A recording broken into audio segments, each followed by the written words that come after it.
And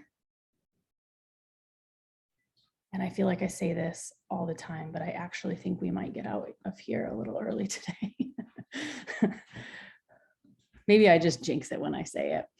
All right, so finishing up our content from last week. So a lot of this, what we're going to be talking about today is really about your experience as the clinician in the room with an individual who has a history of being hurt, right? So you're going to be a recipient of that by virtue of you having an interpersonal and hopefully meaningful, vulnerable relationship with your client.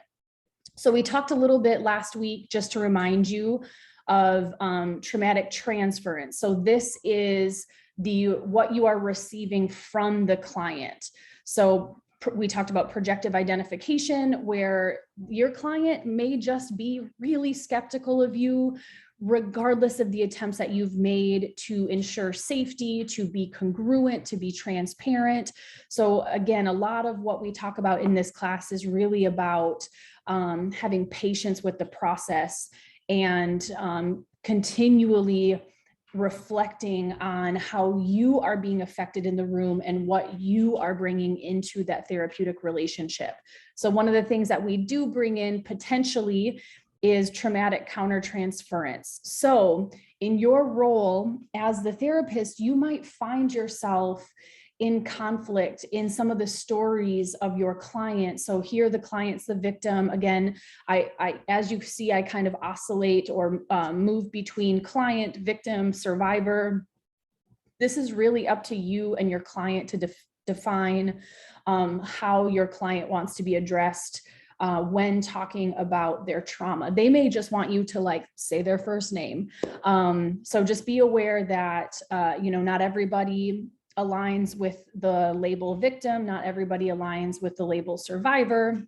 So sometimes these are all things that I really want all of you to hear me when I say these are not thoughts that I ever want you to feel ashamed of, because we are humans in that room, and you might just have some difficult or negative feelings towards your clients. That does not make you a bad person. That does not make you a bad therapist. That does indicate to you to talk about it. So the more that you kind of like let this fester, hide it from your supervisor, hide it from your colleagues. I'm not saying to like announce it, but you're going to find people professionally who are safe, because you very well, and we'll talk about this a little bit later in this presentation, you might have a supervisor who's not safe. Maybe we can spend some time today talking about any of y'all's experience in your clinical placements. But anyway, you might find yourself identifying with the feelings, not only of your client, but also the feelings of the person that hurt them, the perpetrator. So this isn't oh shit, I'm terrible for this. It is interesting. Okay, what is it about me or my lived experience, or what is it about maybe my relationship with my client that is bringing up these feelings? I need to process this. That is the overarching message to you, is when these types of things come up, please don't deny it. Please don't try to stuff them. Find somebody that you trust, that you not only trust them to hold space for you, but you trust them in their like ability to guide you, mentor you, collaborate with you on how to move forward with this. So you might also have unknown expectations around like what somebody who's survived trauma should act like. I know that we talk a lot about, we're objective, we're impartial, we're human. At the end of the day, we have expectations that we don't realize we have. And what you're going to find is your clients are going to teach you so much about yourself. This is inherent in the field that we have chosen, of a consistent experience of being humbled, a consistent experience of having a mirror placed right in your face, of saying like, this is what you're all about. These are some pains that you have. This is some baggage that you're bringing into this profession. So I really encourage you to welcome that and to sit with it. It's our field inherently forces you to grow. If you choose to fight that or not grow, you will struggle, you will burn out, you likely will leave the field. Just again, these are things that could happen, and I just want to normalize that for you and really encourage you to talk to people about this. So you might also experience what is called either witness guilt or survivor guilt. So you may feel like hearing some of these incredibly difficult, very violent, atrocious things that have happened to your clients. You may feel guilty that this hasn't happened to you, that you shouldn't be allowed to enjoy life because look at how much my clients are suffering. Look at how much difficulty they're having. And so this is, again, is another thing. If you start to feel this way, talk about it. Because this is something that's not sustainable. I feel like a lot of us come to this field because we are sensitive, we're attuned to people, we're maybe more inherently empathic. It is a skill that you have to learn and practice. But we generally feel pretty deeply. Like that's kind of the people that are drawn to this field. So if you find yourself thinking, how can I possibly enjoy life when there's so much suffering? That's, a reasonable thing. There's a lot of struggle and a lot of suffering that's happening in the world, and we're brought it every day by virtue of what we do. We're seeing people at some of their worst, lowest times. That doesn't mean that you can't also enjoy life and that you shouldn't be allowed to do so. So again, if you start to feel these feelings, please talk to somebody about it. And of course, guys, if you have any thoughts or questions or comments, please pop in here. All right. So, we talk about countertransference and transference as if they're kind of inherently like things to avoid at all costs. And I would argue, particularly as, students of Alliant, I think we really try to reframe that a little bit here at Alliant, of like countertransference is really like self of the therapist issues coming up, right? So they're inevitable in the room, inevitable. Your clients are going to remind you of people in your life. They're going to be at they're going to have like similar experiences that you've had in life, and you're just going to have feelings about it. So countertransference to me is something that when it comes up in the room, it's an invitation to explore, not necessarily like in the moment, but it's something that you bracket and then you bring to your supervisor, you bring to like a consultation group. So you can, when you are experiencing some of this countertransference, you can use this in the room as well. So you can use this to guide and understand your client's experience. So if you're having some of these like, vicarious flashbacks or, this intense guilt or shame, likely you're mirroring quite a bit of what the client's experience is. So if you are feeling something in the room, there is the option, if you want, depending upon your therapeutic approach and your style, is to use that immediacy, bring it into the room, label it, talk about how you're affected by this, or how you might be affected by this. Of course, you have to balance this, right? Because self-disclosure, you're always asking yourself before you disclose, who is this benefiting? And you're always making sure that you're not asking your client inadvertently to attend to you, right? So particularly clients who have experienced trauma, they're very others focused. That was one of the ways that they survived their experience of being very attentive to how other people are being affected. So if you can disclose, keep the process on the client, and also model, some more neutral affect, meaning like, this is something that I'm experiencing. I'm not super activated by it. I'm not anxious about it. I'm not uncomfortable with it. It's just something that I'm going to bring into the room. So that's really modeling this acceptance of emotions and modeling not having a reaction to your emotions. So right here it said, like it said in the reading, these rapid, confusing oscillations in your countertransference likely may mirror some of the transference that the client is having. So it's this, bidirectional, not necessarily isomorphic, but it's almost this like mutual experience that can be happening. And both of these, this countertransference and this transference reflect the impact of the traumatic experience. So again, you might be experiencing something vicariously. You might be essentially reliving something that you've experienced. So this is, again, an indication of what your client's experience might be. So talk about it, bring it up. So at the end of the day, what we're trying to do is ensure safety throughout the process. We know that that's a foundational aspect of the first phase, but you are continuously attending to that throughout your time with your client. So 2 ways to ensure safety are through the therapeutic contract and through your own support system. So just very briefly here, that therapeutic contract, remember, this is like that informed consent. This is that conversation that you have in your first session.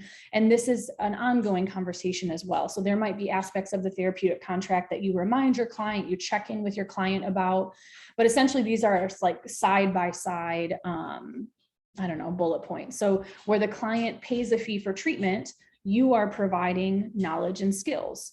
Where the client is, promising or working toward self-disclosure, you're providing confidentiality.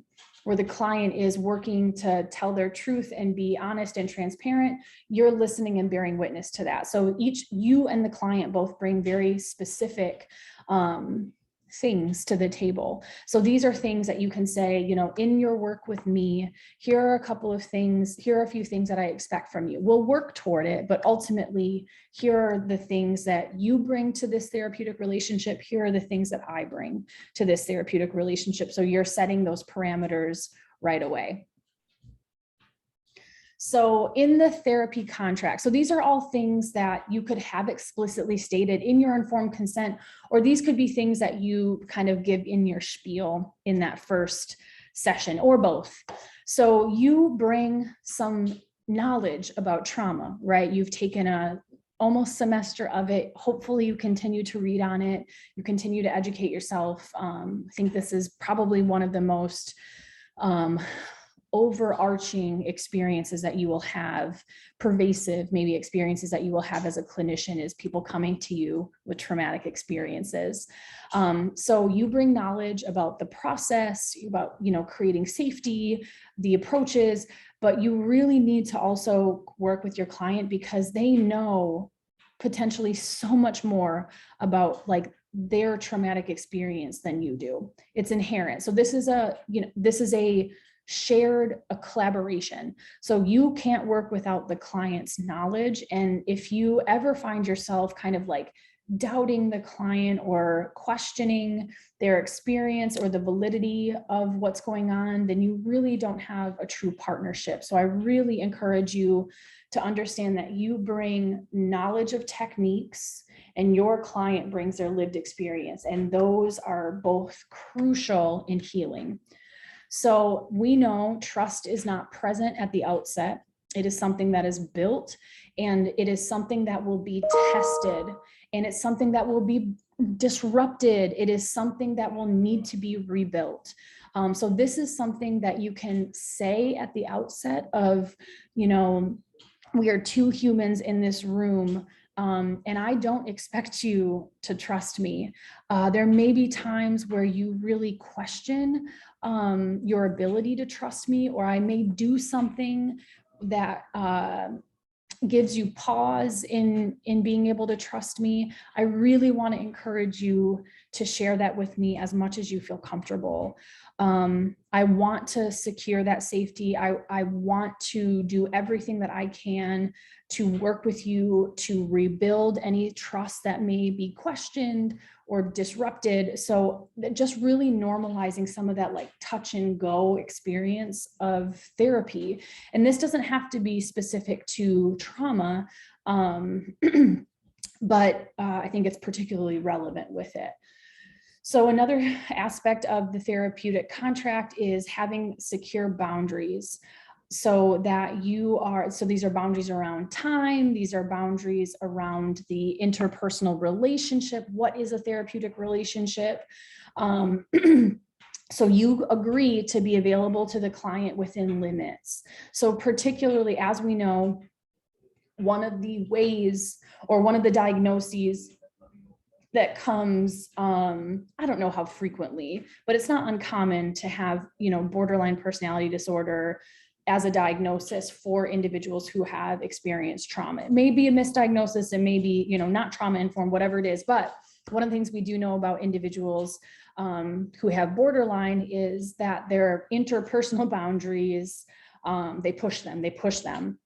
So that there is a need for some consistency where you're available, but you're not their best friend. You aren't available 24/7. You need to protect yourself as a professional and as a human being. So being overt around when you are available, if they leave a voicemail, how soon can they expect a call from you, a return call, like, do you have emergency slots of time slots available, things like this. So these are to be discussed where there's parameters that may not be so negotiable on your end, but also checking in with your client about how tolerable that is.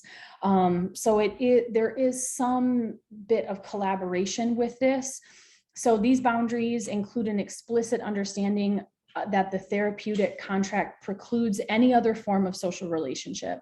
So this is alluding to a little bit like a dual relationship. So again, you are their therapist. The definition of what a therapist is, what this relationship is, how often you will meet, how long you will meet, what are ground rules around any sort of emergency contact outside, like what other resources do you have? So these are all things to discuss and make sure that the client is fully informed about what they're getting into with you and how they can expect that. So remember, one of the things that we've talked about is clients potentially like idolizing you, idealizing you, expecting perfection. And that is something you can't control if that's what they expect from you, but you can really set the stage for like, here's who I am, here are my limitations in this way. But I think a really important piece of this therapeutic contract is to be flexible as well, not to the point where you're like compromising your free time or you're like doing it so often that you're starting to resent your clients, because that's on you. I will be the first one to say boundaries are one of the most difficult things for me to uphold. I am like a people pleaser through and through. I also think that this field brings people pleasers to it. So I tend to be too lax on my boundaries to the point where I am, like missing things that, maybe I wanted, for example, to like go to the gym at a certain time, but I had a client that called me and said they need to talk to me. So I'm like, oh no, so I may not go to the gym to talk to them. And like, for me, physical movement is really important for my mental health. So that's just an example of like, it is okay, and it's important to have boundaries. It's important to model that. At the same time, there may be minor departures from this, and this shows some humanity, some flexibility, care for the client, but having boundaries doesn't mean you don't care about the client. So also, so what I'm saying is just have these outlined, checking in with the client, making sure that they're tolerable, feasible, and then sometimes it may call for minor departures. And that doesn't mean that you're, violating your boundaries. It means that you're being flexible, which is important to model too. So then there's the support system. So there's essentially kind of like two components to your support system. There's, I think, your personal support system, or our personal support system, and then our professional support system. Your support system should include safe, structured, and a regular forum for reviewing your clinical work. This is talking about your professional network. So this could be a supervisor, a peer support group, but preferably once y'all are in practice, especially if you go into a private practice where maybe it's your space and it can get kind of isolating, that you have access to multiple professionals, where you can like bounce ideas off of, where you can vent in a way. I'm sure that some of you who are in your practicum have experienced supervision, group supervision becoming kind of a venting fest. So also in this support system, I just really, really want to emphasize to all of you that once you are like an associate, once you are licensed, you pick your supervisor. Just because someone is a supervisor doesn't mean they're a good fit for you. It also doesn't mean that they're good at what they do. As we know, there are people that are in this field who are not good at holding space. So particularly if you're working with clients who have really difficult stories that are maybe activating to you, that you really need to process, that you are emotionally affected by, which is inevitable, you have got to find a support system professionally that allows you to express your emotional reactions and also provides you like technical feedback. You able to share your intellectual concerns related to your client's trauma and their histories of trauma. What you will find is not everybody knows how to attend to that. So I really encourage you to find professional colleagues who allow for you to be honest about some of your internal dialogue, who don't shame you for being insecure, who don't tell you to just refer out every time you're struggling. You should be able to find people who are able to listen to you with empathy, with compassion, and provide you feedback that's honest, that's supportive. So it's like the same things that you would want skills of yourself to provide to your client. Your support system professionally should be able to provide that to you. Then you guys will, of course, also have friends that you may talk to about things. It is not unethical to talk to people who are not in the field about your clients, as long as you're, not identifying your clients, not giving identifying information. I'm sure that those of you who are in practicum have gone to a best friend or a significant other and been like, whew, I had quite the day. Here's something I had to deal with. That's normal. So if you find yourself isolated in a professional practice, so again, private practice is generally where you are like most at risk of this. You shouldn't have a heavy caseload of trauma individuals who are clients who have experienced trauma. It's too much. So if you are not connected to professional networks, it is not in your best interest to work individually, period, but particularly with clients who have a history of trauma. So you are constantly confronted with clients and their need of care. So you're in danger of professional overcommitment all the time.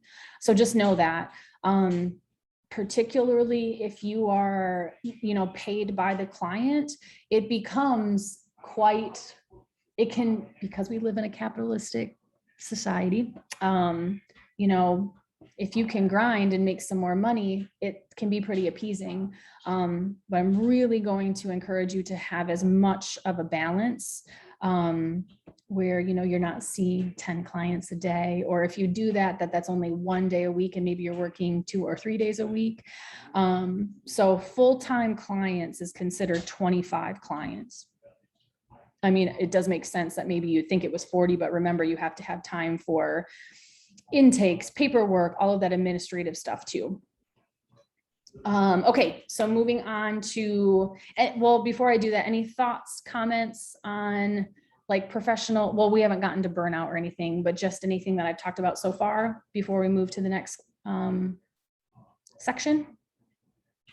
Okay, so moving to reconnection. So recognizing that once an individual has experienced trauma,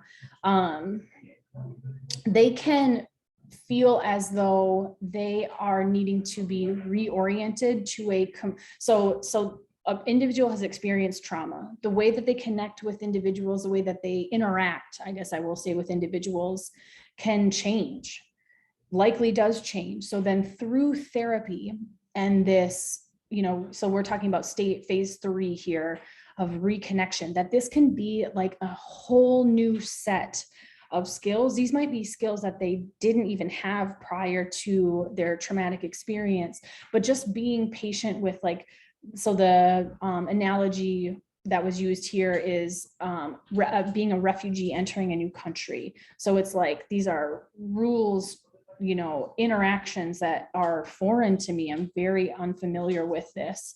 So just acknowledging that piece of the healing.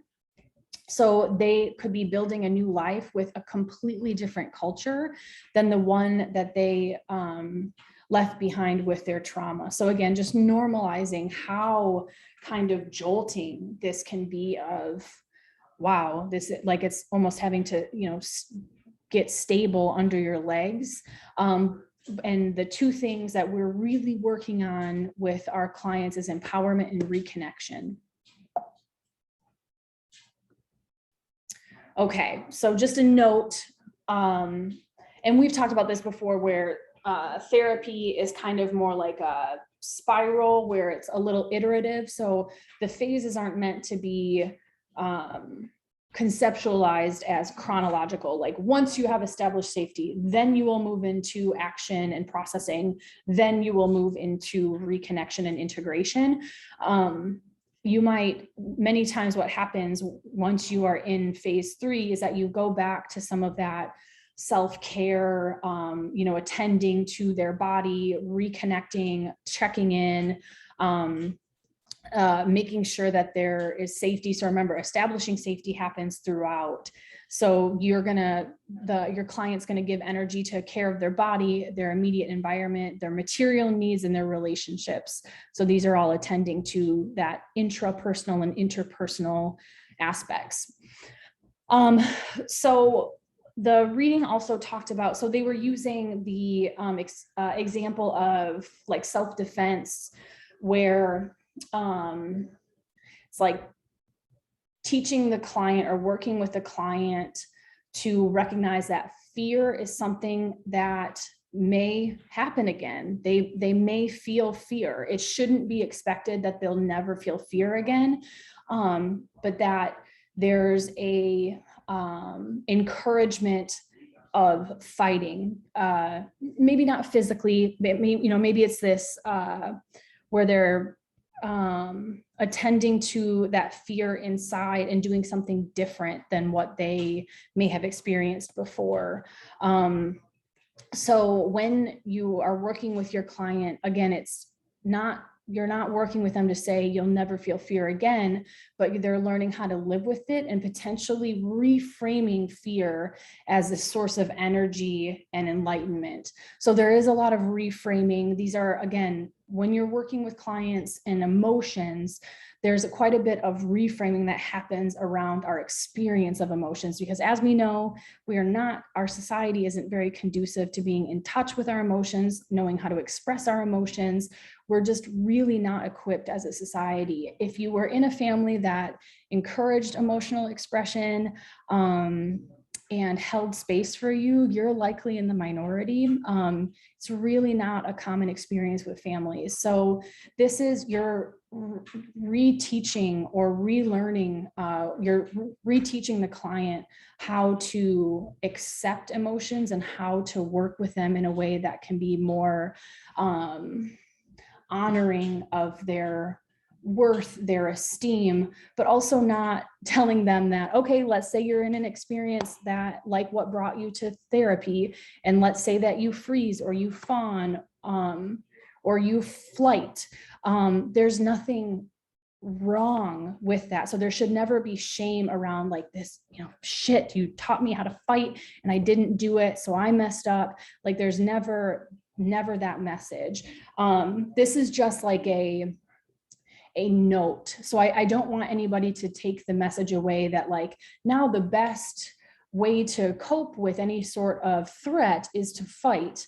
We're going to teach them how to do that because any other reaction is lesser than. That's not the case. And there's not like a correlation between your ability to fight and how you feel about yourself. Like if hopefully one of the things that we've taken away from this class is that we're all wired differently. And we like, there are sometimes things that are reactions within us that are just like biologically that way. So I, for one, am a flight all day. I don't know what would encourage me to fight. And I don't think that says anything about how I feel about myself or my worth. But this is just again, a way to potentially reframe some of that fear that's pretty inevitable. So another thing that you can, so again, this is very important to have a foundation of trust and respect, because if you were to do this last part, the part that's in the purple, when you haven't established that, this can be received as very shaming. So one of the aspects of our work is also insight, introspection. So you have the option to, as well, to examine aspects of your client's personality that rendered them more vulnerable to exploitation. So it is not their fault. The message is never like, what did you do to bring this on or anything? But there also may be, family of origin experiences, lived experiences, personal beliefs about themselves, where they may have been more at risk or more vulnerable. So the hope is that they're willing to do kind of an inventory on themselves as well. So remember, the messaging is always, it was not what happened to you was not your fault. The healing is your responsibility. So a frank exploration of this person's like vulnerabilities can only be talked about when you have established a safe environment that is free of shaming or any sort of harsh judgment. So this would not be like a second session conversation. Again, this is more of a phase 3, taking what you've learned and integrating it into your future, or taking what you've learned. I say you as the client, I am taking as the client what I have learned and integrating it into my future. So what I'm saying is don't be afraid to broach these conversations. So another aspect of phase 3 where a client may want to do this is disclose. So let's say that there was some abuse that happened within the family, or even outside of the family, where maybe it was, a partner or a stranger or acquaintance, but they haven't shared with their family. This one's more specific to intra-family violence. So there may be, as we know, all families have rules, and sometimes spoken and unspoken. So one of the likely unspoken rules is you keep whatever happens in this family. So there's like this rule of silence. So by virtue of disclosing, they are breaking that rule. So when you have a client who is talking about wanting to disclose to their family something that they've experienced, particularly in the family, there's a lot of coaching that needs to go into this. So one of the things that I always tell my clients, if they're wanting to have a conversation with somebody, is that they can only control 1/2 of the conversation, and they're really only in control of what they say and how they respond. So this disclosure can go so many different ways. And if their healing is contingent in their mind upon their family believing them, validating them, they may be really disappointed and quite frankly, re-traumatized. So in this second point here, one of the things to talk with your client and coach them through is that the power of disclosure lies in the act of telling the truth. So this has to be something that, regardless of how the family or the people that they talk to respond, that they feel good about what they did by virtue of their actions. So how the family responds to this, the hope is that it's immaterial. It doesn't change their healing or their like solid decision to disclose. So like I said, family disclosures and confrontations require careful preparation and attention to detail. So this is where you can go through all kinds of hypotheticals with your client. You are preparing them and broaching, like, what is worst case scenario? Let's talk through that. What would that look like? And if they say, well, my family wouldn't believe me, likely then that would be an indicator to you to pause the process. Let's hold off on this, because the client really has to get to a place where they are just good with telling their truth. So you also want to encourage the client. So when they get to this place and they say, yes, I want to do this, how my family responds, whatever they do is okay, which again, in preparation, they may say that. And then you may need to process hurts and stuff when the family may or may not disappoint the client by not validating them, by not honoring them. But one of the things that you want to encourage your client to do is take charge of planning that session. So if they want to sit multiple family members down, if they want to sit, one or two family members down with them, that they take charge of that, and that they're in charge of creating those ground rules, very explicit ground rules. And this may be a very novel experience, particularly with someone who maybe comes from a family where they just did what they were told. Like, doing anything other than just obeying orders is really foreign or novel to them. So just be aware of that. One last consideration with a family disclosure is potentially encouraging your client to talk to family members that they feel may be more like open or sympathetic to what they have to say. Maybe they may have suspicions that, for example, like they have other family members who experience something similar to them. Because coming out the gate with somebody who may be pretty hostile toward them, maybe even their abuser, like if they're like, no, I'm going straight for like the snake's head here, you may want to pull them back and talk through with them some of the potential risks in doing that, or just things to expect, because at the end of the day, you can't control what they do. You might say, I really encourage you to like talk to your sister. She seems like she's been pretty supportive of you. And they're like, no, I'm going straight to my family member who hurt me. You can't control that. What you can do is try to prepare your client the best that you can. So in addition to confronting fears and processing hurts and stuff like that, another thing that you want to encourage your clients to do is dream, wish, have hopes, aspirations. So that's kind of the other, maybe seemingly like other side of this, is it's not just about processing the hurt and moving through that. It's also like having something to look forward to, and being willing to talk about dreams that you have. Because again, this could be a very novel experience as well. So in phase 3, you're focusing on the development of desire and initiative. So again, this is the integration piece, moving forward, future focus type stuff. So the hope is that your client has regained capacity for trust. So not only trust for themselves, but trust in interpersonal relationships. But they also have discernment as well. So they're willing and able to give trust when trust has been earned. They're also not just blanketly giving trust to people who don't deserve it. So they're able to take a step back from people who may not be worthy of their truth, be worthy of their trust, and they're able to distinguish between those two types of experiences.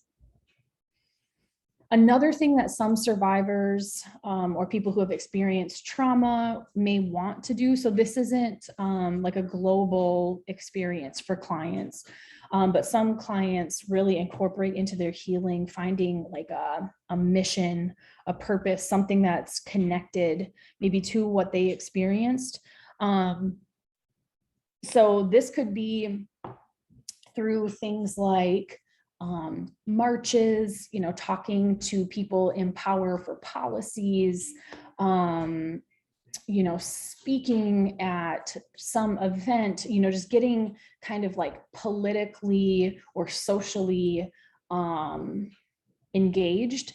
This may also be where they go to court and say, I want to press charges, or maybe their perpetrator is like in court for hurting someone else, and they can participate in that. So there's lots of different reasons why people bring their experience to the criminal justice system. So again, this is something to talk through with your client. This may be really important for them in their healing, but one of the things that you really want to talk to them about, just like we talked about with family disclosure, is having the win in this, telling their truth, and maybe in a way standing up to their perpetrator. And it's not about the victory, because as we know, our criminal justice system is not made to support survivors. It is made to protect perpetrators. And there's a low conviction rate for individuals who have perpetrated. So they must be secure in the knowledge that simply their willingness to confront the perpetrator, they've overcome one of the most terrible consequences of their trauma. So again, this is what you would coach them through, is just being there and speaking their truth and standing up can be inherently healing. Again, I want to be very strongly punctuate this, that strength does not only mean disclosure. Strength very much can mean healing on your own with never doing this. So I really don't want to paint the picture that, those who stand up to their perpetrator, they're really healing. This is not a necessary piece of the process. This is a necessary piece of the process for some clients, but I just really don't want to ever paint the picture that those who don't disclose, those who don't, express this to people outside of maybe you or like a handful of really trusted others, that's just a different type of healing. So I just really want you to take away from this that there's not one that's better than the other. It's really specific to the client. And there are, of course, cultural, considerations, social considerations. There's so many contextual and macro level considerations that all of this, my hope is that the underlying current with all of this is cultural competence, and recognizing that your own biases, your own agenda, that can't be on the client.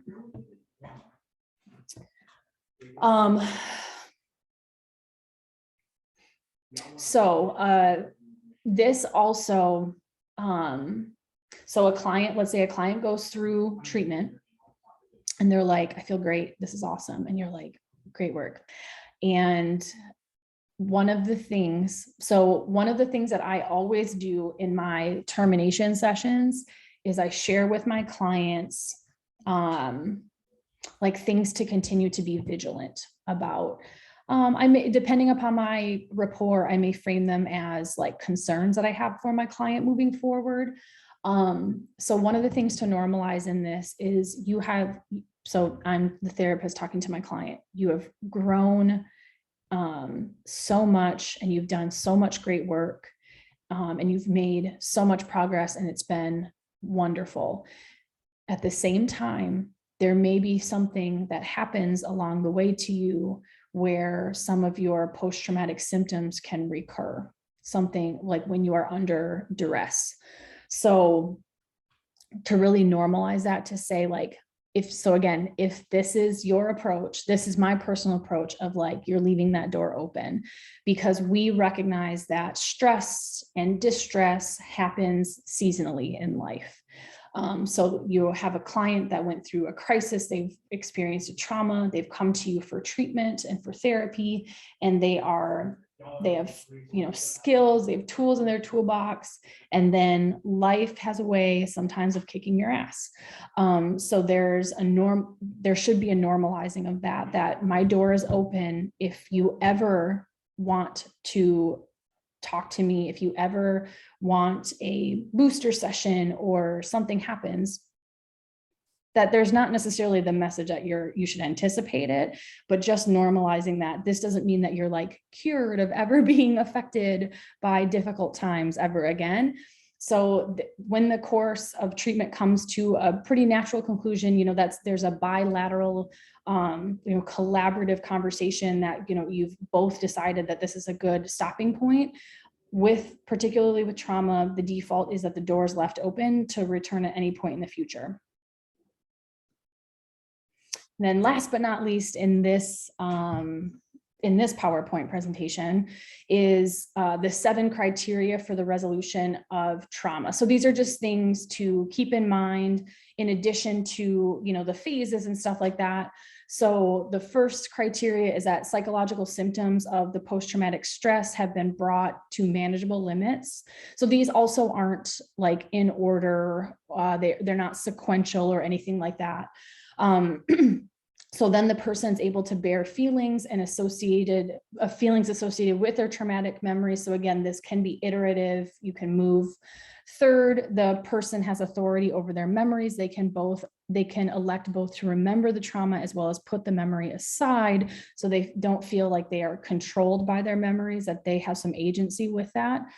Fourth, the memory of the traumatic event, is a coherent narrative linked with feeling. So as we've talked about before, it may not be a complete, like there may be gaps of, memory or whatever. The goal here is that it's as coherent and as complete as the client's able to make it. And of course, you can't know if there's missing pieces because it's not your memory.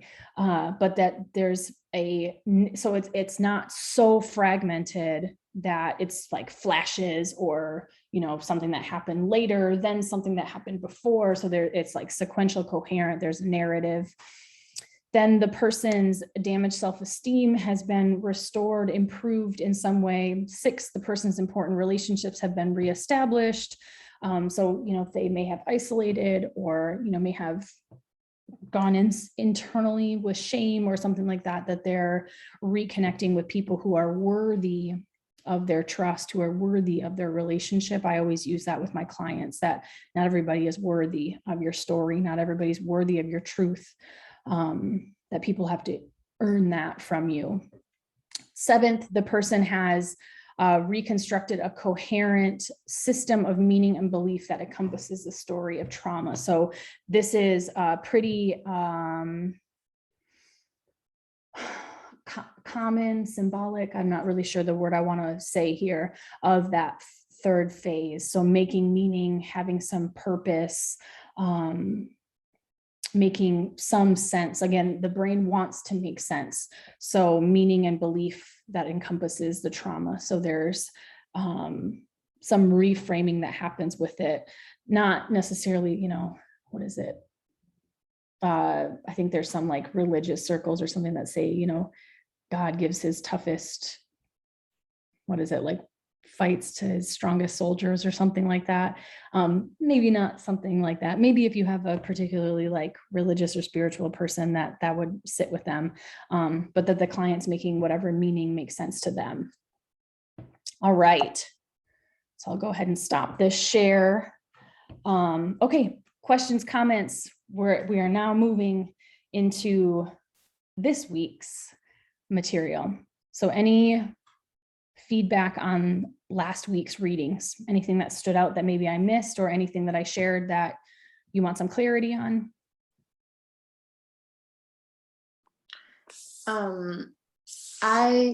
When you were speaking of possibly talking about like our interactions with our supervisors, and if I'm not mistaken, you were kind of speaking of like the experiences of our supervisors, kind of, was it like lacking empathy? Was that okay? Yeah. Okay, So yes. not being inherently safe. So let's say, for example, that you're like, hey, I have this one client that's pretty triggering to me. I'm feeling kind of stuck. Like, here's what's happened.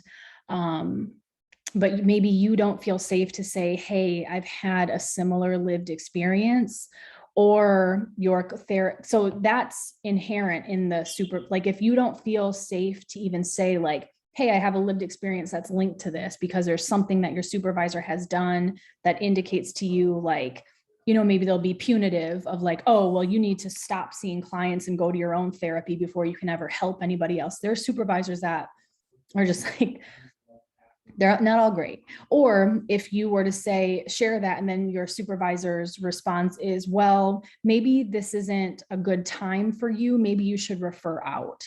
So I'm not saying that getting the feedback of referring out is always like insensitive or unnecessary or anything like that.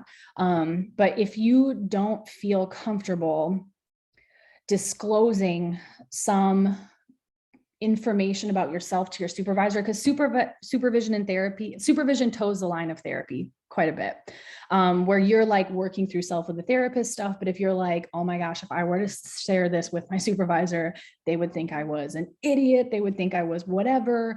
That indicates right there to me that you don't feel safe with your supervisor.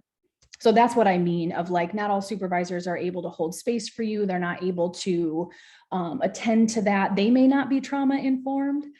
So when you're talking to them about that, they may be, you know, talking about giving a diagnosis, or, you know, something that really doesn't align with how you're approaching your client.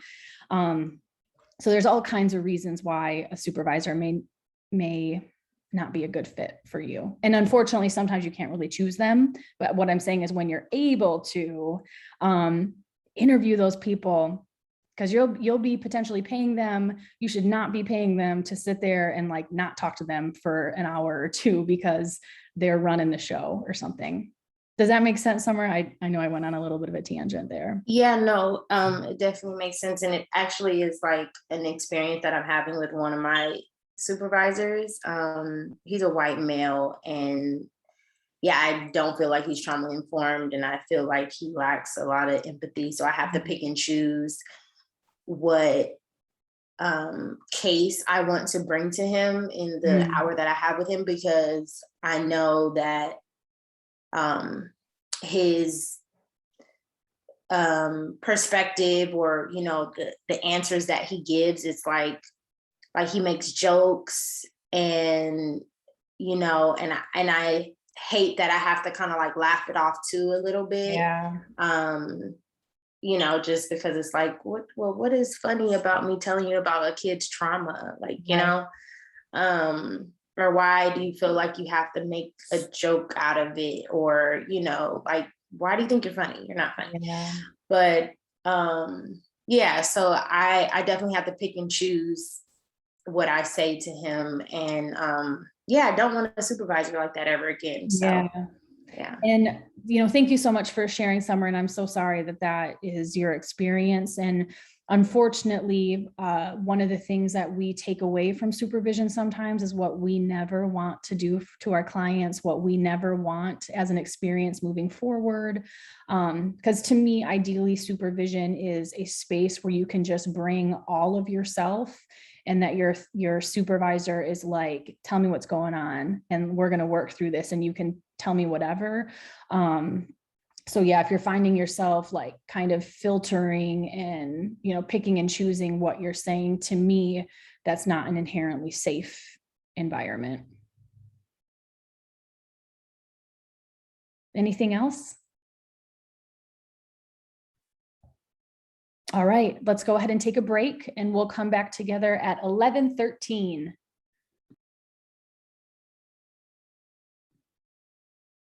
All right, everybody. Let's go ahead and finish up the lecture portion. So this week's readings, as you know, a little bit of a mishmash of stuff. The title was talking about burnout and self-care and stuff like that, sprinkled in with other things. So if it felt a little bit random to you, it was. All right. So let's talk about some other stuff. So in a continuation of what we talked about last week, so again, trauma and one's experience of it isn't just on a micro level. It's not just at the interpersonal level. It's not just at the familial level. So again, what we do should inherently be culturally competent, transculturally competent, meaning your culture meeting your client's culture. So that is transcultural competence of understanding yourself and how it is the same as and differs from your client. So everything that we do, particularly with trauma, because that's what we're talking about in this class, you have to be considering contextual factors. So here talking about political and racial terror. So again, these larger, almost like omnipresent at times experiences, and being open to discussing that and being willing to broach. So I'm not going to talk about all of the concepts that were in this article. So if you have any questions about any components of it that I'm not covering, please don't hesitate to speak up. So one of I tried to pull out the things that we can kind of like emulate in the room, or that can be kind of a reparative experience in the room. So one is of mirroring. We talked about this in terms of attachment, right? So, you know, parents who are attentive to and mirror their children with like facial expressions, they attend to them in that way. That is an incredibly important piece of our development, and it helps make us feel real. So mirroring in terms of, you know, a political,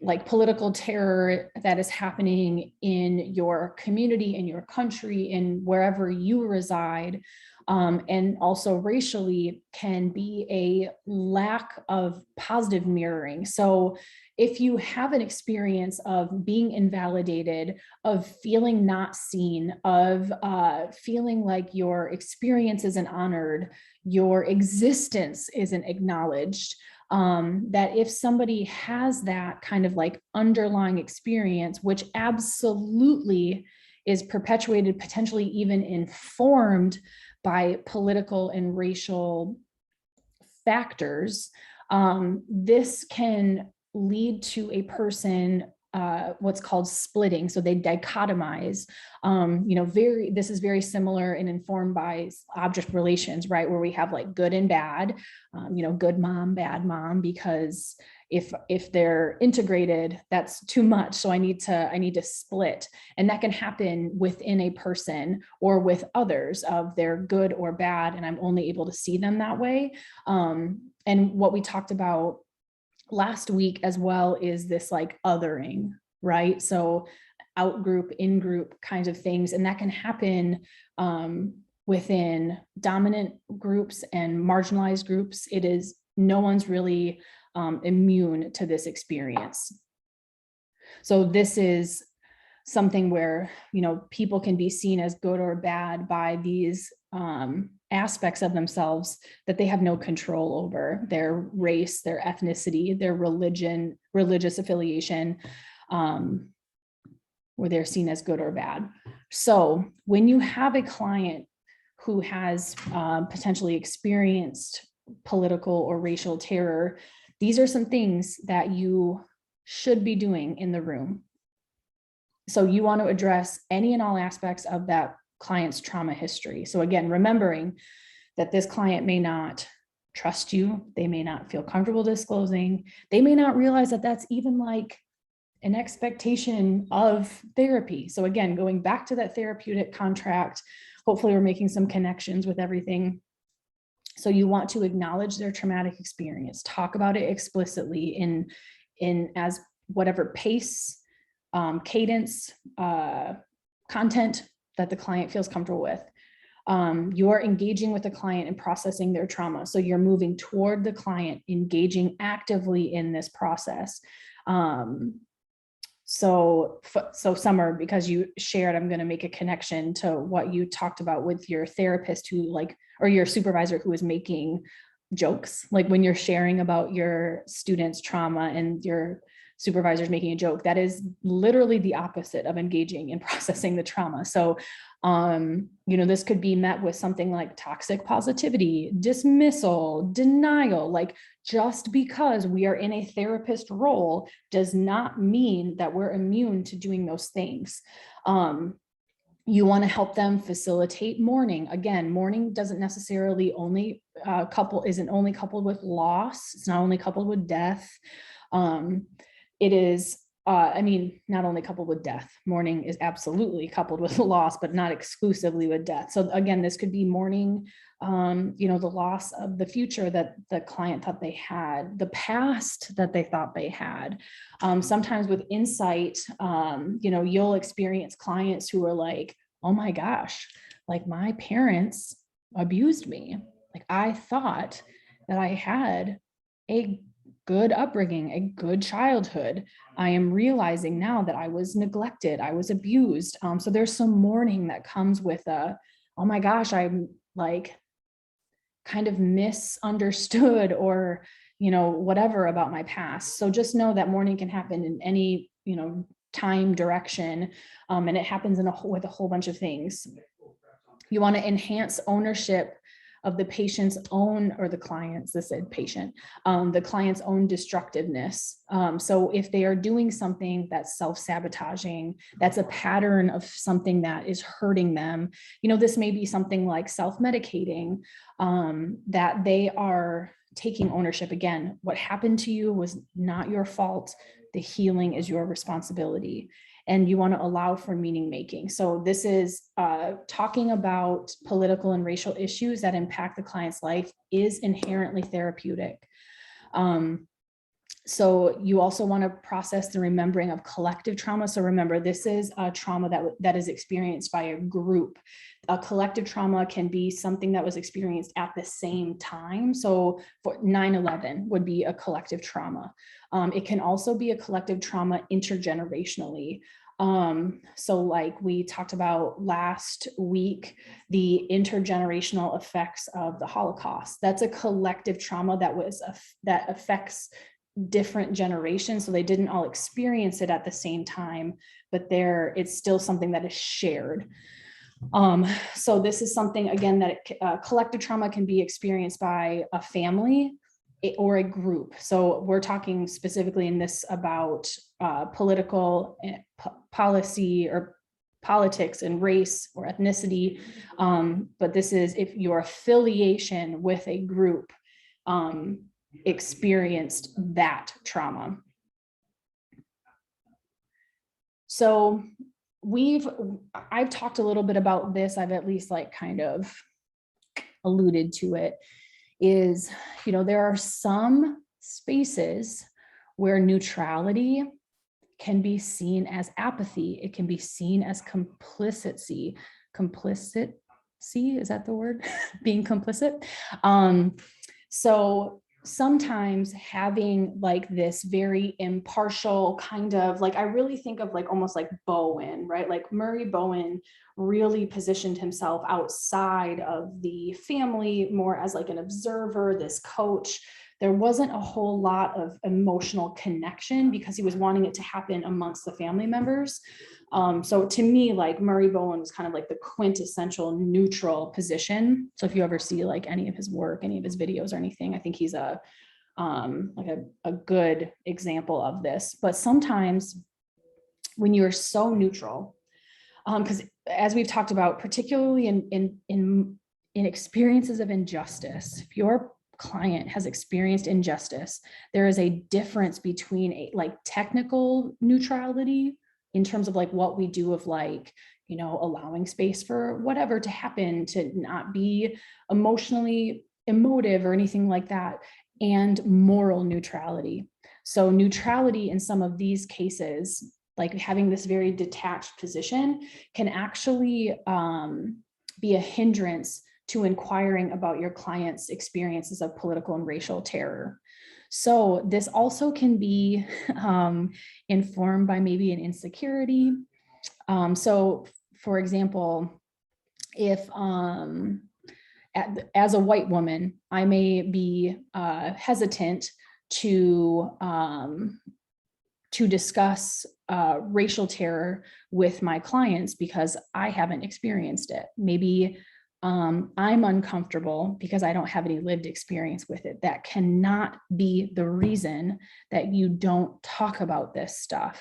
You are going to be uncomfortable. And as the therapist, it is your job to push through that discomfort because it is something that affects your client and it's something that affects your therapeutic relationship. So this is neutral. I'm talking about kind of, you know, both and neutrality and broaching. So if you are like so neutral, you might become like unaffected so that you've created such a neutral space that you forget all of these contextual factors that permeate, that penetrate the walls of your office. So just because it's neutral in here and we're open and we're collaborative and like, you know, we're objective, we're impartial, that doesn't mean that all of these outside factors don't still come in with you and your client. You know, the political influences, the racial influences, the, you know, socioeconomic and sexual orientation and gender identity and all of this, the intersectionalities of your identity, that they don't come into the room too. So if you're super neutral, you may not talk about it, or you may not see it as relevant or something. So remember, what we do is inherently political. So it is our job to broach that stuff. Speaking of broaching, you want to invite your client to discuss their individual and collective memories of trauma. So again, those collective traumas are usually the ones that we like may back away from, maybe out of insecurity, maybe out of discomfort, but you're really wanting to understand their whole trauma history, what informs the way that they experience trauma, how they express trauma, how they make sense of trauma, all of that kind of stuff. Those are all culturally informed questions. And then we've talked about this before of countertransference. So what you are giving back to the client, what you are experiencing. So you may have a sense of insecurity or helplessness in like conditions of terror. It can feel very overwhelming. So in that, what can happen, because remember what we do, there's an inherent power differential. We are inherently in a power position by virtue of our position as a therapist. So we can inadvertently ask for reassurance or encouragement from our clients of like, am I doing a good job? So I'm not saying don't get client feedback. I am a big believer in client feedback. I practice it all the time. But if it's out of a place of needing to be reassured, or if it's, so it's all about motive, it's all about the intention behind it. Like if you're sitting there saying like, please tell me I'm a good therapist, please tell me I'm helpful, that is not a good reason to get feedback. It has to be out of a place of security and being grounded and just really wanting it to be a collaborative experience. So just know that when you are talking about more maybe global, more community, more macro level factors that, you know, or experiences that a client has had, make sure that you are grounded as you, just meaning that you're like feeling assured that you are trusting the process, that you are trusting your own skills, you're trusting your own ability to facilitate a conversation and to engage in a conversation. But with this, basically what's happening is your client is experiencing some insecurity and some helplessness, and you might be absorbing that. And then in that therapeutic space, reaching out to the client for reassurance, maybe not explicitly like, how am I doing? But, in ways that make the client attend to you in some way. So don't do that. All right, so commonality, just a couple of things here. So this chapter, I think in Herman, talked about groups for various kind of stages where somebody is.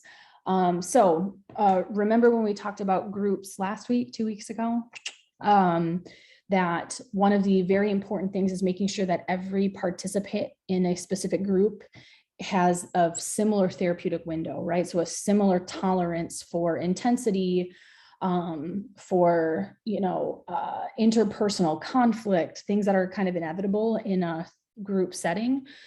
So groups for safety. So this is people who are in phase 1 of their therapy. So this is usually, these groups for safety are pretty psychoeducational.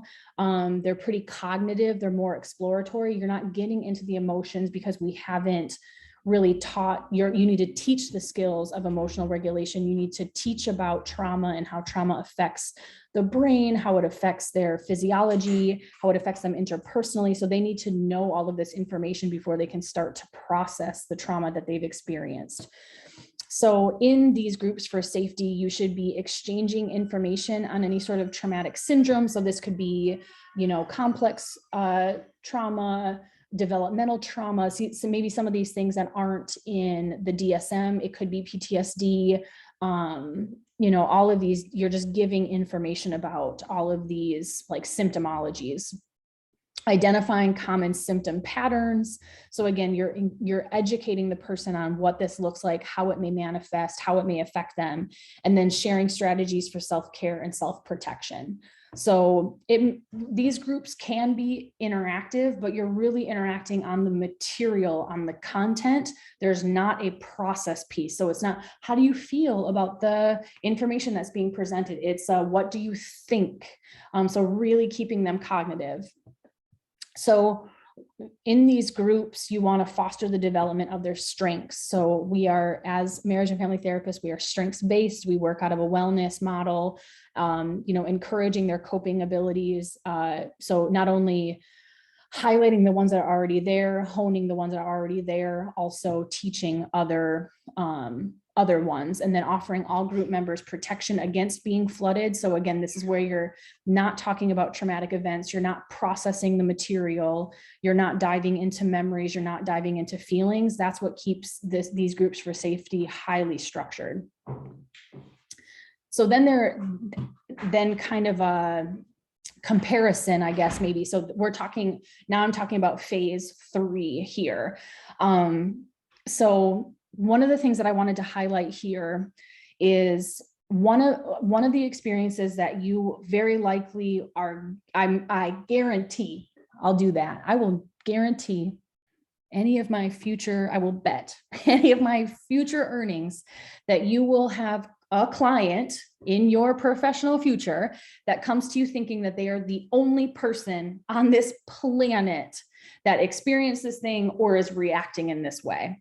So I really loved how it was stated in the chapter, because it's so, it's such a beautiful reframe on, how we talk about clients being unique and that being a good thing. Like, humans are inherently unique, all our differences, that's like so beautiful. At the same time, when a person thinks that they're unique in that they can't connect with another human being because no one will understand what happened to me, my situation has never been experienced by another person, that's problematic. Because there's an isolation in that. There's a lack of connection. There's a lack of an ability to connect with others because of that. So in this third phase, so you've created safety, you have processed the trauma, you've had, really maybe activated, really triggered, you've reached the very tippy tip of your therapeutic window, and now you're in this space of being future oriented. So the client, you want to encourage them to not think of their experience or their reaction to the experience as special. So the reason that you want to do this is only at this point can they contemplate their story as one among many. So again, if you think you are special, and I mean that in like a unique, no one will ever understand kind of way, then you're not going to try to connect with people to have them understand or feel like you have a like meaningful connection with anybody. So this allows for them to embrace their humanity and like this kind of human condition of like suffering in some way. So again, it's not to say like, see, you just suffered in this way, you're so strong kind of a thing, because that's dismissive. And I would argue that that's some toxic positivity. But it's there are other people who have experienced this, let's have that human connection with others. So you don't feel so alone in this. So I hope that makes sense to everybody. Because again, I think we usually think of special as a positive thing, but in some ways it can be very destructive. Okay, so to the title of our class today. So I'm going to be doing quite a bit of defining of terms. And also, so the purpose of this, because, we've talked so much about the client, and you are an integral part of all of this as the therapist. Burnout doesn't just happen with trauma. Burnout can happen with any presenting issue. It also may be irrespective of the type of clients that you see, because they can be more organizational. Or it can just be that you have given so much out of your emotional bank and you haven't gotten any deposits. So I just really want to hopefully define some things for you, and then talk about some self-care. I know we throw around the topic of self-care, and I feel like no one like really actually knows what it means, or they don't really feel like they can practice it. So anyway, let's talk about this article. So again, a definition here, professional burnout. So burnout really is a all-encompassing experience. So this is physical, emotional, psychological, and spiritual exhaustion. Like you just really feel that if you were a towel, you have been wrung dry of all of your resources. So this can be a result of chronic exposure. So working day in, day out with populations that are vulnerable or suffering. Largely, so depending upon your organization, your setting, so as we know, struggle and suffering is all relative. So this is where that professional network is so important. But I would argue that working with clients is just inherently draining. Like it is not a reciprocal relationship. We are giving and giving and giving, and it's not the client's job to give anything back to us. We give, they receive. That's the terms of our relationship. So burning out is just usually like a result of this is apathy. Like you just are like, when you're hoping that clients cancel, when you are hoping that the power goes out at your job so you don't have to go in, like when you are just not wanting to do your job, it's not necessarily that you're burnt out, but you're definitely on your way there. So the process is pretty progressive. It can be a slow burn. It can feel like it comes on quickly because there may be some signs, some red flags maybe along the way that were denied or dismissed, but it happens cumulatively. So we'll talk about the individual and organizational factors. So population served, it can just be maybe where you're feeling chronically insecure about your ability to help, maybe you're feeling as though if maybe you're not looking at your clients with a resilience, maybe you're really seeing your clients as stuck and suffering, which of course doesn't do anybody any good. So population served can be the presenting issue, demographics, region, all of these different things that make up the population. So with professional burnout, we'll talk about the 3 domains of that. And those are emotional exhaustion, depersonalization, and a reduced sense of personal accomplishment. So I'm going to define each of these for you. So emotional exhaustion is when your emotional resources become depleted by the chronic needs, demands, and expectations of not only your clients, but your supervisors and your organizations. So again, you are giving, giving, giving. So this is where self-care comes in, where you can get back. So that's what that is. Depersonalization is the negative, cynical, or excessively detached responses to coworkers, clients, and their situation. So as it says here, it's also referred to as cynicism, but depersonalization really is just like, I don't have the capacity to care anymore. Or let's say that you have a client. So this may not be specific to the client, but this is a signal of that you are depersonalizing, is maybe you have a client who comes in and, they've been in a relationship that you've deemed unhealthy or whatever. And you're like, all right, well, now Sarah's just going to come in, and for the next 50 minutes, I have to hear her bitch about her like piece of shit partner. And I don't know how much more I can actually hold space for her. That isn't necessarily a sign of burnout or anything, but you're definitely becoming like kind of apathetic, and maybe it's a signal that you need a break or something like that. So again, I don't want to, if you ever had a thought like that or something, they're not necessarily like maybe uncommon, they're not inherently bad.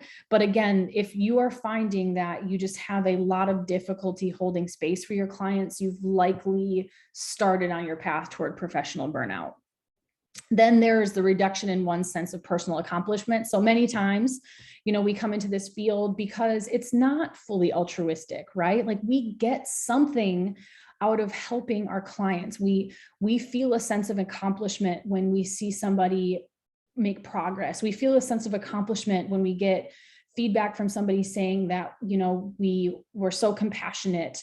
There is something we receive. We're not always in a space to see it, but so accomplishment is, feeling like you are good at what you do, that you have confidence in what you do. And the reduction in your sense of accomplishment is where you can feel inadequate. This particular article talked about social workers, but it definitely applies to MFTs.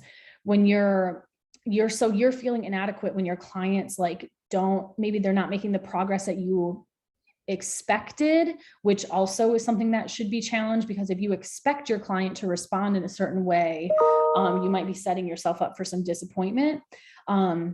So, you're giving all of this effort and you're not seeing the progress. That can create some insecurity, but it's also you placing expectations on the client that shouldn't be there. Like, do we want them to progress? Of course, but does progress look the same for everybody? No. Does everybody have the same definition of progress? Absolutely not. So this is potentially a consequence of imposition. So imposing your expectations on your client. So here are some things. I wanted to share these because I wholly understand that our field has this messaging of like paying your dues, right? So all of you coming out of your masters, like you just got to take whatever job you can get and you got to maybe like suffer through like super high caseloads or like unrealistic expectations, because that's what you do when you enter this field, and you're only allowed to not feel completely stressed out until you're 10 years in, like some kind of arbitrary thing.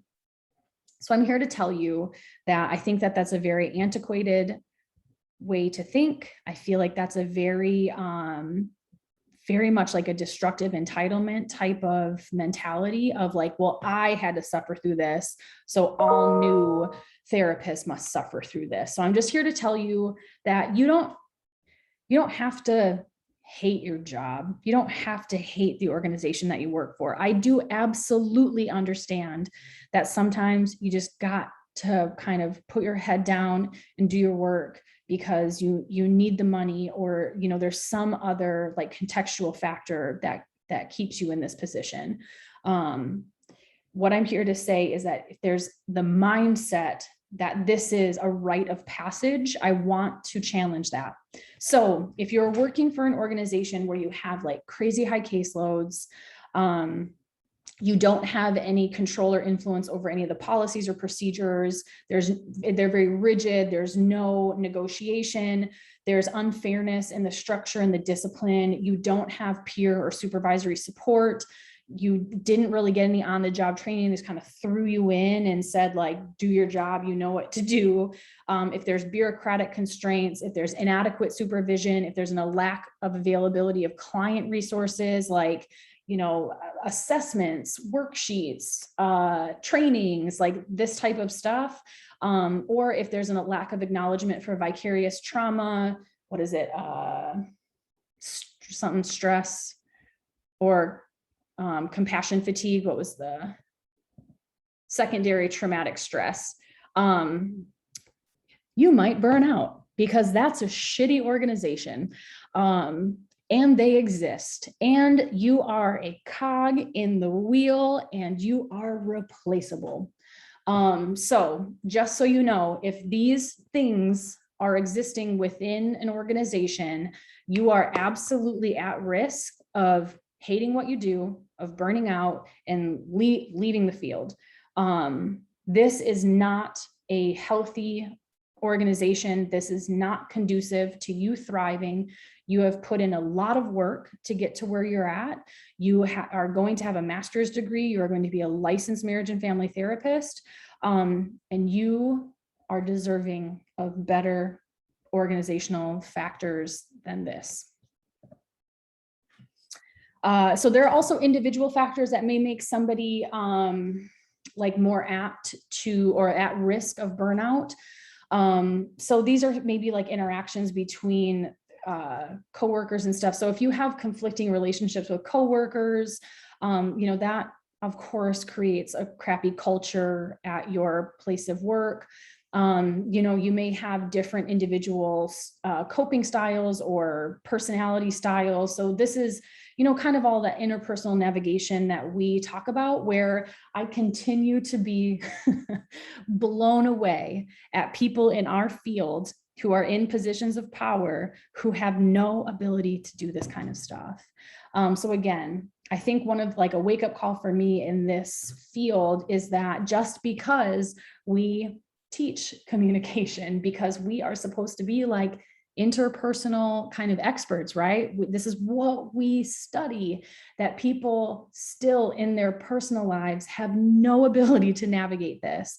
So if you think that you are coming into a field where everybody is like self-aware and able to, work through conflict in a constructive manner, you are going to be disappointed, because that's not the default of everybody. And if you're finding, or if you have difficulty interacting with or understanding clients and their situations, you're going to have difficulty with this line of work. So I'm going to be talking about vicarious trauma, secondary traumatic stress, and compassion fatigue. So these are all kind of elements that can inform professional burnout. So vicarious trauma is the process of cognitive change resulting from chronic empathic engagement with trauma survivors. So again, it's not specific to trauma. There can be all kinds of presenting issues that create fatigue, but we're talking about vicarious trauma here. So this represents a cognitive shift in the beliefs and thinking that occur in therapists in direct practice with survivors, clients who have experienced trauma. So it is you absorbing some of that. And, these feelings of helplessness, this feeling of, anxiety, all of these things that you're kind of, absorbing from the client. There's also, so some of like vicarious trauma, secondary traumatic stress, compassion fatigue, they're kind of all used interchangeably in literature, but they are all distinct. So secondary traumatic stress is behaviors and emotions resulting from knowing about a traumatizing event that was experienced by a client or a significant other, someone close to you, and helping them through this traumatic experience. So just, again, we're not immune to the effects of trauma by virtue of being in a helping position. So secondary traumatic stress results from engaging in empathic relationships with individuals who are suffering from a traumatic experience and bearing witness to the intense or horrific experiences that this person had. So again, this is where that professional network is so important, where you are making time for yourself, you are attending to yourself, you're taking breaks when you can, you're listening to your body, you're listening to your brain, your heart about like needing some space, needing a break. So here are some things that you could be experiencing or that could indicate to you that you're experiencing some secondary traumatic stress. If you're having intrusive thoughts, if you're having traumatic memories or nightmares associated with your client's trauma, if you're having trouble sleeping, having insomnia, if you're chronically irritable, or if you have angry outbursts, if you're feeling fatigue, like not only emotionally fatigued, physically fatigued, having difficulty concentrating, if you're avoiding clients or client situations, if you're feeling hyper vigilant, or you have more heightened startle stimuli or startle reactions to stimuli, or any sort of reminders of your client's trauma. So these are all indicators of like ways that secondary traumatic stress can manifest. Then the last definition that I'll give you is compassion fatigue. So this is a combination of symptoms of secondary traumatic stress and professional burnout. So this is emotional and physical fatigue that anybody essentially in the helping field can experience due to the chronic use of empathy. So this is just meaning like we're using it all the time. We're giving empathy. Remember, empathy is feeling with. So you are emotionally taxed every time you're working with clients. And so this chronic use of empathy when you're treating clients who are suffering in some way. And really what this can result in is not necessarily, it can result in apathy. That can be one of the things that you experience. But it's just a like resignation to the fatigue. So some individual risk factors for experiencing things like vicarious trauma, secondary traumatic stress, compassion fatigue. And again, these aren't like guaranteed. These are just things to keep track of, to be aware of. If you have any sort of anxiety disorder, mood disorder, or a personal trauma history, that may make you vulnerable to experiencing these things. So if you have a high caseload of trauma-related situations, so if you're going from 8 a.m. to 5 p.m. Monday through Friday, listening to really difficult stories, and you might have not much like clinical experience, or you might not have much training in this. So that's where you can feel some of that like inadequacy, insecurity in that way. So if you might use maladaptive coping skills in response to this, so if you might suppress emotion, if you might distance from clients in like an avoidance way, not necessarily like I'm taking time off to like take a vacation or something, that's not distancing.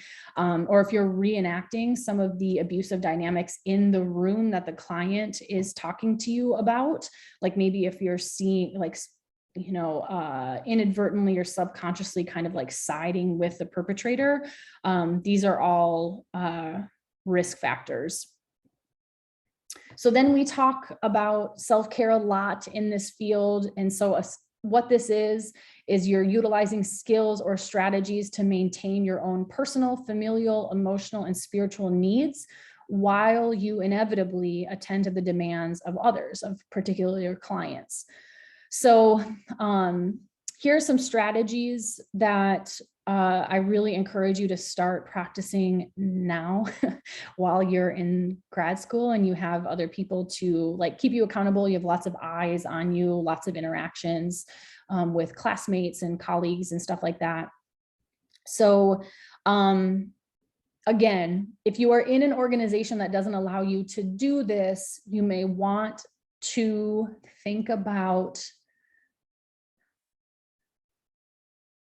if you can deal with that.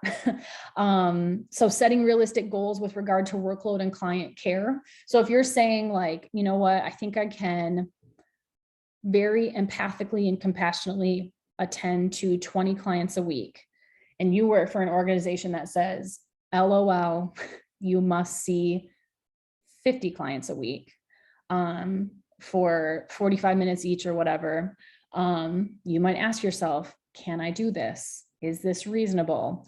Do I have other options? Because there absolutely will be organizations that ask that of you. Utilizing coffee and lunch breaks to go for a walk, listen to meditate, listen to your favorite podcast, like do things that just bring you pockets of joy. Making sure that when you do have time to rest, that you're doing it, that you are relaxing in whatever way works for you, that you are not isolating. So sometimes, particularly at the beginning of our careers, we can get really like focused on work and, you know, making sure that we're doing well and making a good impression and that kind of stuff. But it is vital to maintain connections with family and friends. You know, if your family is healthy and they're a good, they give you good energy. Otherwise, you know, boundaries. So also getting support from professional colleagues and supervisors. These might be things where they're like asking for their assisting in clerical work, so this administrative work, taking on a particularly difficult client where maybe you do co-therapy if that's possible, that you do regular consultations on this client. Maybe you get some observation on this client. And they're also able to give you, again, some of these like kind of crappy organizational, just structural stuff can be balanced with or potentially a little bit mitigated by strong interpersonal connections with your colleagues. So if they are able to provide you emotional support, like comfort, insight, comparative feedback, where, you know, you're just having this exchange, personal feedback, where, you know, maybe they're seeing something happening with you, or maybe you've disclosed something to them that when you talk about a client that they note, you know, how are you doing with this? I know that you've had a similar experience. You know, let's stay aware of this or something. And then they're also using humor, but not in the way that Summer talked about. That's inappropriate use of humor. All right, so general strategies. So I'm sure that none of this is like, oh my gosh, I've never heard of this. Physical health in whatever way that means, like moving your body, you know, whatever definition of health physically is for you. Making sure that you're like nourishing yourself, you're eating regularly. One of the things that works or that can happen, particularly in like agency work, is if you have back-to-back clients, you might literally have 5 or 10 minutes in between clients, and you're like, all of a sudden you got to work at 8 and it's 4 o'clock and you haven't eaten. Like, that's not good. Making sure that you're sleeping, you're again moving your body in some way. Oops, sorry. Okay. Also engaging in art, self-expression in some way where it's, you know, drawing, painting, sculpting, dancing, outdoor activities, whatever that is. It might also be really important to you to maintain some kind of spiritual connection, whether that's with nature, whether that's in organized religion, whether that's through meditation, yoga, philanthropic activities, you know, giving back to the community, whatever that means for you. So engagement in the community. So if you're ever wondering, like, oh no, I remember once Dr. Lappin talking about burnout and I don't don't know if I'm feeling it. Maybe I am. There are actually some scales out there that you can use on yourself or ask somebody else to administer to you. I don't know how to Maslach burnout inventory, the secondary traumatic stress scale, and the professional quality of life scale. So these are all things that if you're unsure and you want maybe some data behind it, I'm not sure about the reliability and validity of this. I don't know what populations these have been validated on. Obviously therapists, but they might be social workers. They may be like a specific kind of social worker. I'm not really sure. So always taking that kind of stuff with a grain of salt. All right. We did it. We've gotten through all of the material. I'm going to stop my share. Okay. Questions, comments. What do you guys, so like, I do have a question for all of you about like, what have you learned about burnout? Like, what have you been told? How do you feel about it? Self-care. I just feel like these are things that we talk about a lot, but I don't know if you like feel like you understand it or have any connection to it. So just curious about your feelings and thoughts around burnout and self-care.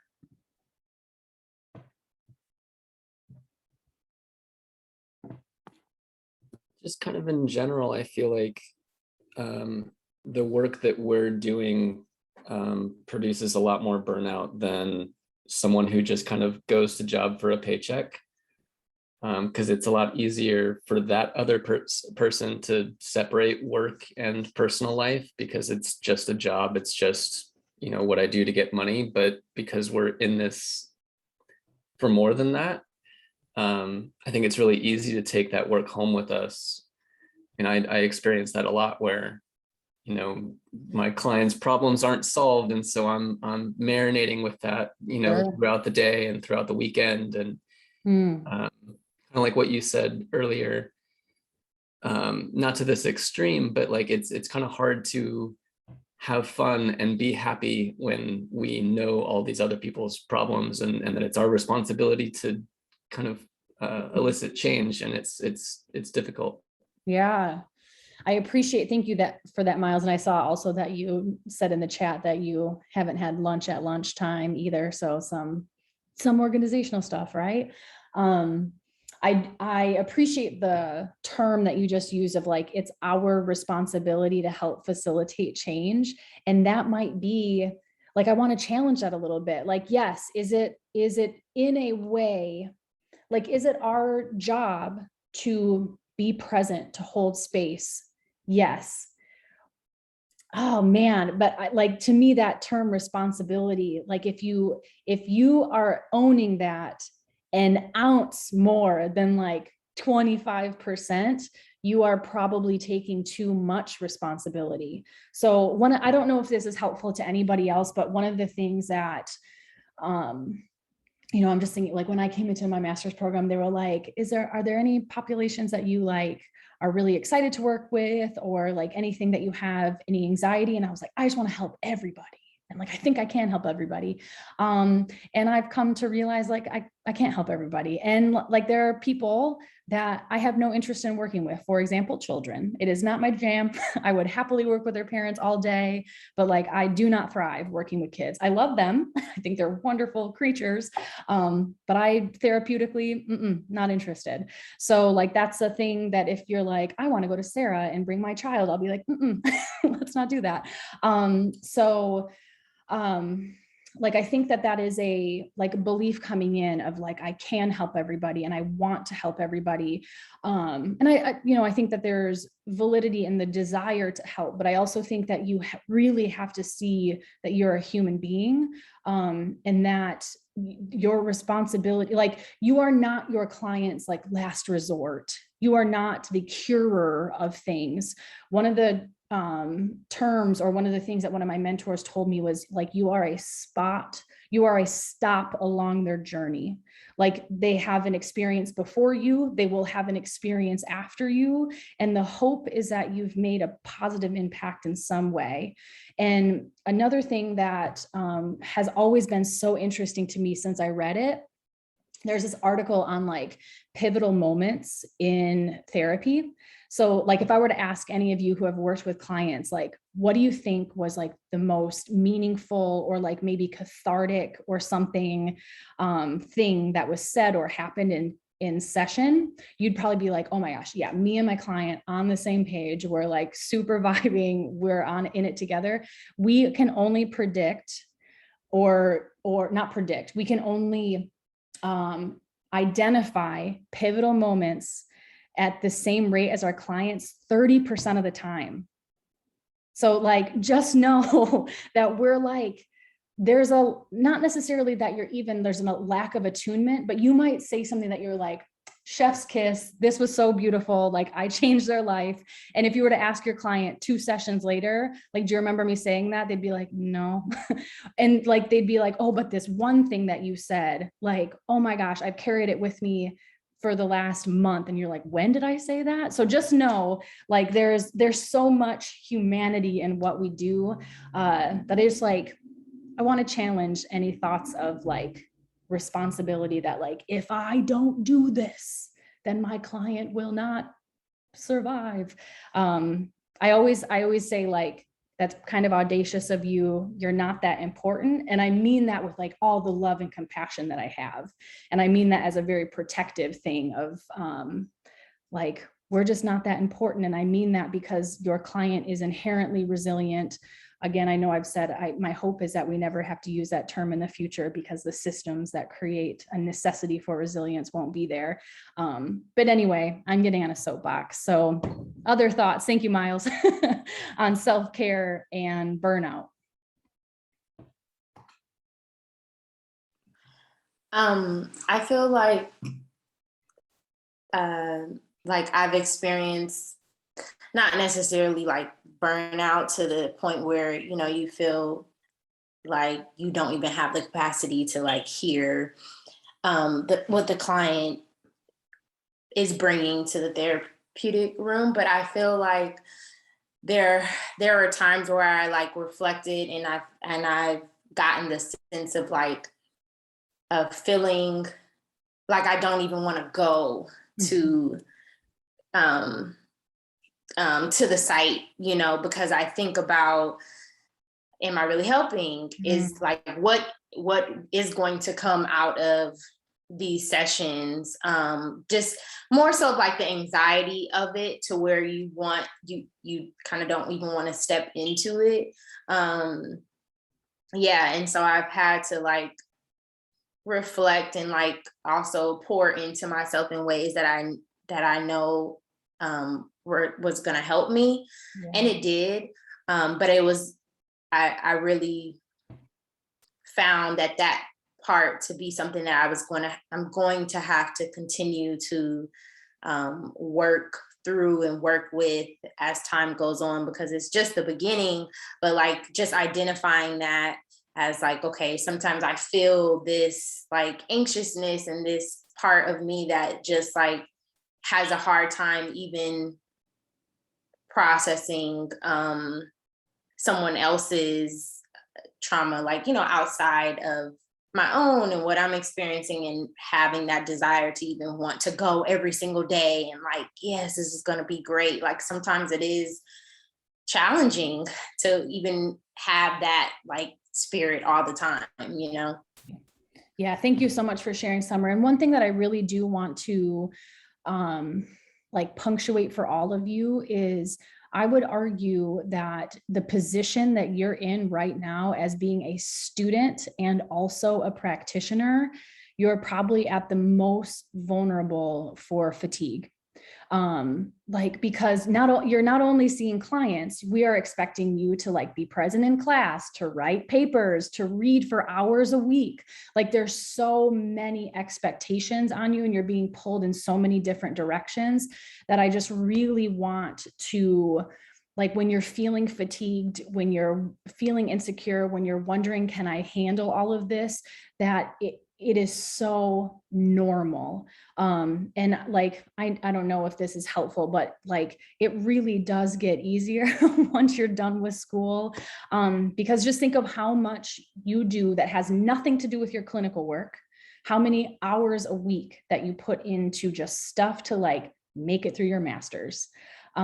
So I think being in a clinical graduate program is probably one of the most stressful periods that you will have in your life. I like barely made it through my last semester of my graduate program of my master's. Just so much stuff. And many of you work. You have like another job that actually helps pay for school. Like, come on, you're probably working 60, 80 hours a week. That is inhumane in many ways. So just wanting to, I don't know, if you're ever questioning yourself, please talk to somebody about it. And my hope is that you have made connections with faculty that can empathize with you, because we've all been there. Anything else? I was just gonna say I appreciated like having a specific definition of burnout. Like I feel like we've maybe gotten it before, but I just feel like that term is like thrown around a lot, and it's like, do I have it? I'm not sure. I feel really run down, but I think like especially the kind of what you were talking about, like the reduction in one sense of personal accomplishment. I think as students, it's like, at least for me, I don't want to speak for anybody else, but it's like a feeling of constantly like I'm failing, like I'm not doing the right thing because we are learning. Yeah. So just like knowing that that's part of the definition kind of helps to be like, okay, maybe this is a part of what's contributing to some of these feelings of like being exhausted and burnt out. Absolutely. Yeah. Thank you, Paige. And I will also say, I really do think that graduate school brings, and I am solidly putting myself in the middle of this group, neuroticism. Like, I feel like we are inherently neurotic. It's like graduate school kind of attracts neuroticism. And one of the things that neuroticism, I think, is very commonly coupled with is imposter syndrome. So like, this is where I really encourage you to connect with, supervisors, mentors that will just give you a little bit of a boost and hopefully share some of their, like, one of the things that I do with my supervision is I am so transparent in the missteps that I've had of like, you too can teach others how to do this while doing all of these things wrong. So yeah, just like being as open about these struggles as you can, because as we know, shame loves silence. So I think I'm running a little bit into a supervisory role here, but I want to give all of you a choice. I have a feeling I know what you'll choose, and that's okay. Would you rather take a break, come back and do a mindfulness exercise, or end class right now? So option one, break and mindfulness. Look at this cohesion. I love it. Okay. Thank you everybody for staying, for going a little bit over into this hour. So if you have any questions, comments, concerns, if you are unsure of what is expected of you in the paper, the presentation, please send me an email. It is much easier if you just say, Sarah, I have no idea what I'm doing. Sarah, I have a couple of topics that I'm toggling with. Can I get some direction? I would rather you do that than to present something and be like, did I get it right? So if there's an ounce of lack of clarity, please reach out to me. Otherwise, I am so excited to see the presentations. Those of you who are turning in papers, go ahead and turn them in when the final is due as well. So those of you who are doing presentations, it'll just be due at the presentation time because you're not producing anything.